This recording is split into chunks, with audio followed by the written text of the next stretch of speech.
As you look around the internet and talk to other artists, you've probably come across the term study, which is used regarding painting. Now, you might have been confused about what exactly this means, because there's a lot of different opinions out there. Now, the truth is that studies are just a tool for improving your technique, and so it's going to vary incredibly from artist to artist. So in this case, I just did some value studies, just worried about black and white rendering, because the values in my paintings weren't very good at that time. In this case, studies are best used to attack your weaknesses. When you find some aspect of your technique that's just lagging behind, it's time to think of a study that would force you to address only this issue. You know, it could be something as specific as, I've been drawing a lot of knights lately and their horses seem wrong somehow. So at this point, my task would be to design some sort of exercise that would get at the heart of this problem, and then to solve it through repetition. So I guess in this case I would start with some photos of horses. And since I'm worrying about proportion, I'm not going to think about detail or color or anything like that. I'm just going to take one of the horses and I'll trace its major masses. And as I do this, it's important to carefully think about what's the distance between the back legs and the front legs. Thinking about drawing through the form as if you're envisioning it like a transparent shape. So this way you're learning something and not simply copying.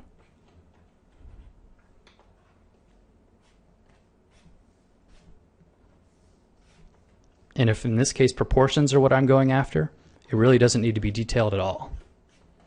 I'm trying just to get the relationships between the different shapes in the body. You know, a circle with a cone on the end could be enough to represent the head. And I'm already giving a bit of a bad example here because this is really best done very slowly. Now in this case my video is supposed to be pretty short, so I'm not going to take the time I normally would for personal study. But the idea is to learn something, not to come up with a bunch of drawings. So once I've gotten the one traced, it's time to test myself and really lock it in my memory. And I found that I learn best by drawing the same thing multiple times. So I'll hide the photo and look just at the line drawing, and this makes it more simple for me. I'm not distracted by the colors and the lighting and the details. So I'll draw it again, this time looking at my basic tracing as a starting point. And I'll focus on drawing it. Again, I'd be doing this much more slowly if I were truly doing a study for myself. And the best part about these drawings is that they don't need to be finished. In fact, you don't need to show them to anyone except for yourself. And this can be a big relief because you're working with subject matter that's inherently troubling for you, and that's why you're doing it. So don't worry about these looking great. They're not gonna look great. But if you don't do them and work on your problem spots in isolation, you'll avoid them forever and you won't progress. There's something about repetition that gives us a visual library, and you can't really put a shortcut on this. If you've got a problem in your drawing, you just got to work through it with a study. Now, this idea of self-improvement and self-education is a subject that I care a lot about.